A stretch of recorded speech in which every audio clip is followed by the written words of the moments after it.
मित्रांनो, प्रकरण नंबर 3 धार्मिक समन्वय या पाठाखाली जो स्वाध्याय आलेला आहे त्या स्वाध्यायाची प्रश्नोत्तरे आपण आजच्या व्हिडिओमध्ये पाहणार आहोत.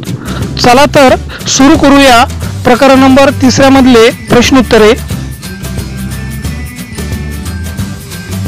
या ठिकाणी प्रश्न क्रमांक पहिला दिलेला आहे. परस्पर संबंध शोधून लिहा. तुम्हाला पहिल्याचा दुसऱ्याशी जसा संबंध आहे तसाच तिसऱ्याचा चौथ्याशी संबंध शोधायचा आहे. प्रत्येक ठिकाणी तसंच आहे. तर या ठिकाणी याची उत्तरं आहेत. महात्मा बसवेश्वर हे कर्नाटकचे आहे म्हणून संत मीराबाई राजस्थान मेवाड हे उत्तर आहे. 2 नंबर आहे रामानंद. इथे दिलेला आहे त्यांचा संबंध उत्तर भारत म्हणून चैतन्य महाप्रभू यांचा संबंध येतो पूर्व भारत बंगाल. 3 नंबर आहे चक्रधर. त्यांचा संबंध इथं आहे महाराष्ट्राशी म्हणून शंकरदेव यांचा संबंध येतो आसामशी.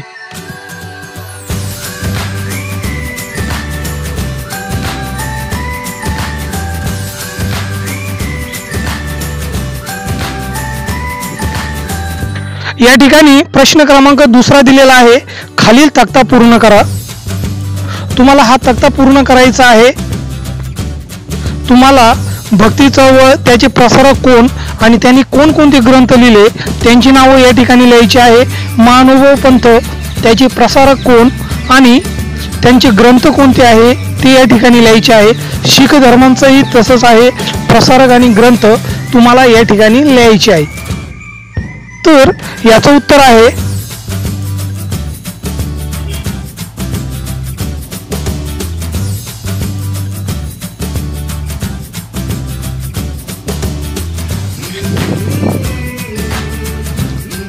इथं चळवळ दिलेली आहे भक्ती चळवळ. त्याचे प्रसारक आहे महाकवी सूरदास यांनी ग्रंथ लिहिला सूरसागर. तुलसीदास यांनी रामचरित्र मानस हा ग्रंथ लिहिला. मन्नथ स्वामी यांनी परमरहस्य हा ग्रंथ लिहिला. भक्ती चळवळीचे प्रसारक आहे कबीर यांनी कबीर दोहावली हा ग्रंथ लिहिला. भक्ती चळवळीचे प्रसारक आहे मीराबाई यांनी पदे भक्ती रचना हा ग्रंथ लिहिला. 2 नंबर आहे महानुभव पंथ. महानुभव पंथाचे प्रसारक आहे चक्रधर स्वामी. चक्रधर स्वामींनी चक्रधरांच्या अनुयायांनी लिहिलेले ग्रंथ या ठिकाणी आहे. माहिमभट लीळाचरित्र हे अनुयायी आहेत. महदंबा धवळे नरेंद्र रुक्मिणी स्वयंवर केशोबास सूत्रपाठ व दृष्टांत पाठ. आणि 3 नंबर शीख धर्म. शीख धर्माचा प्रसारक आहेत गुरु नानक आणि त्यांनी ग्रंथ लिहिला गुरु ग्रंथ साहिब.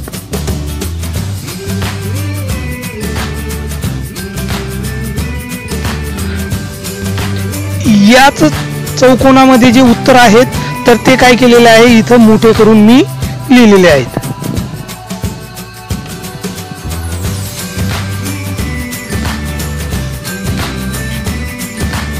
यानंतर प्रश्न क्रमांक 3 आलेला आहे. लिहिते वा. यामध्ये प्रश्न क्रमांक पहिला आहे 3 मधला. संत कबीर हे भक्ती चळवळीतील एक विख्यात संत म्हणून उदयास आले. तर याचं उत्तर आहे भक्ती चळवळीतील संत कबीर यांनी जाती पंथ धर्म यावरून माणसात भेदभाव केला नाही. सर्व माणसे समान आहेत असा त्यांनी उपदेश केला. तीर्थक्षेत्रे व्रते मूर्तिपूजा यांना महत्त्व न देता त्यांनी सत्यालाच ईश्वर मानले. हिंदू व मुस्लिम या धर्मातील कट्टर लोकांवर कठोर टीका करून त्यांच्यात ऐक्य साधण्याचा त्यांनी प्रयत्न केला. त्यांच्या या कार्यामुळे ते एक विख्यात संत म्हणून उदयास आले. कोण? संत कबीर.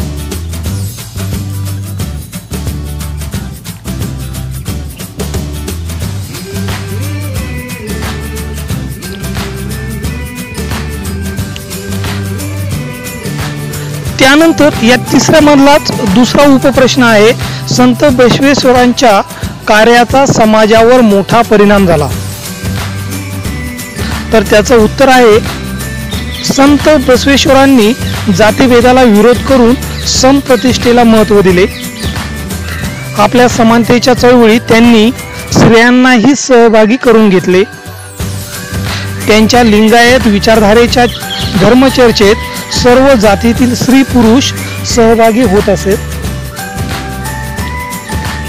संत बसवेश्वरांनी आपली शिकवण कन्नड या लोकभाषेतून दिल्याने त्यांच्या कार्याचा समाजावर मोठा परिणाम झाला.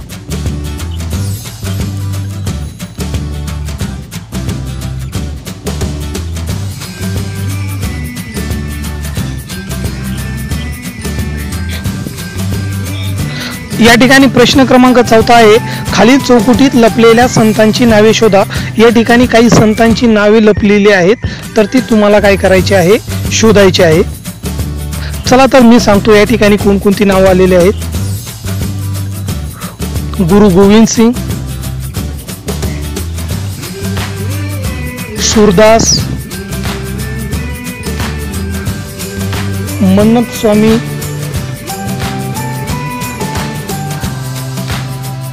मीराबाई, इथं उभं नाव आलेलं आहे गुरु नानक,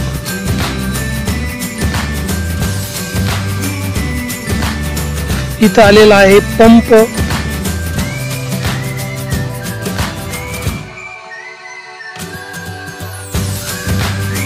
या ठिकाणी आडव्या याच्यामध्ये आलेला आहे पुरंदरदास,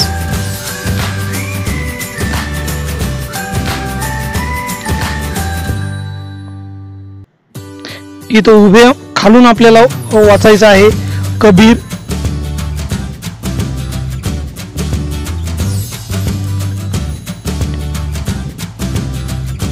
रोहिदास,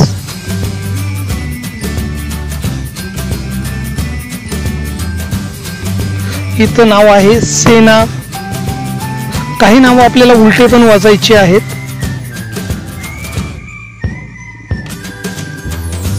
इथं नाव आहे गोरा,